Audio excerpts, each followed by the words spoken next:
Twitters from the Atlantic by Barrie Mahoney. Your hat looks wonderful, my dear.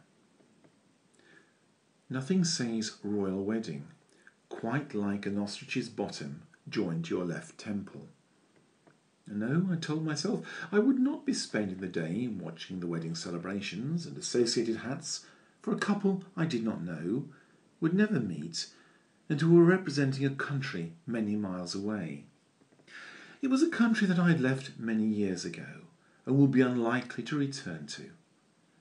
Participating in such an event from a small island in the Atlantic did seem a ridiculous way to spend a day when I had far better things to do. Although I do respect and admire the Queen, I suspect that this is more to do with the fact that she represents continuity in my life, rather than a wish to celebrate the wedding of her grandson. I had another chapter of my book to write, and that was the way that I fully intended to spend the royal wedding day. How wrong I was. After being initially drawn by the excitement that was building on the radio, curiosity led me to switch on the television. The atmosphere was infectious, and by 10 a.m. I found myself watching and sharing the events on television with around 2 billion other people in at least 150 countries around the world. The enthusiasm and excitement of the crowds, waiting and watching, brushed away all the usual cares and sorrows of the world. Gone for the day anyway were thoughts of war, rebellion, recession, bankers' bonuses, and students' tuition fees. In its place came a kind of raw innocence, one of belief and hope for the future, and a sense that history was being made without the intervention and manipulations of politicians and big business. It was a simple hope and belief in the future that the union of two peoples brings, and an infectious joy that is so hard to put into words. How we marvelled at the hats, as ridiculous as some of them were. After all, wearing a dead parrot or the entire contents of a florist's catalogue on your head does not look particularly cool or stylish, come to that. Please do not turn your head whilst in the pew, madam, otherwise you'll flatten the gentleman to your left. Did these ladies actually look at themselves in the mirror before they left home? I wonder. Were their partners just too frightened to make a negative comment? Or were they just too subdued after being crammed into a morning suit and trussed up like chickens for the day?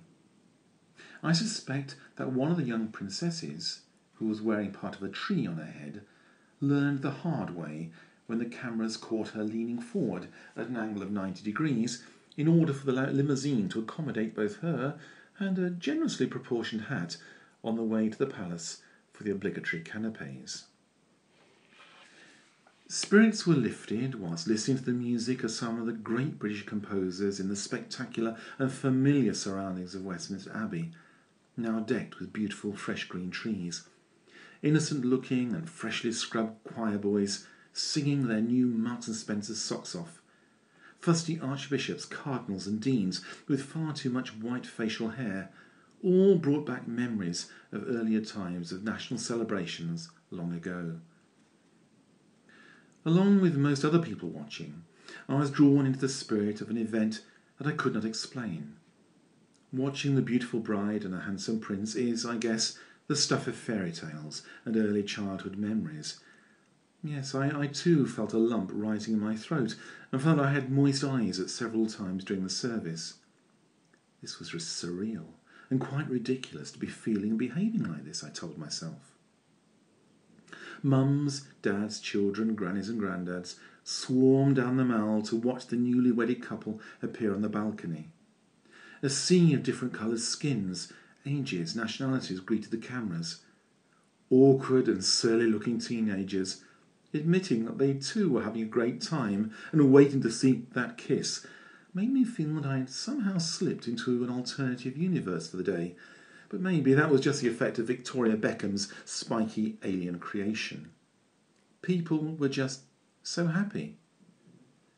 Later, I found myself attending a royal barbecue and joining in with a toast to the happy couple. It was a sincere toast, not only to the royal couple, but to the love of all couples everywhere, gay or straight, and with a sincere hope that they will have found their soulmates and can live in happiness together for many years to come. I still cannot explain my reaction, or that of millions of others, to the royal wedding celebrations. However, one thing that I've known for some time is that although you can take the Brit out of Britain, you cannot take Britain out of the Brit. If you enjoyed this Twitter, please have a look at my website, www.barriemahoney.com. And thank you for listening.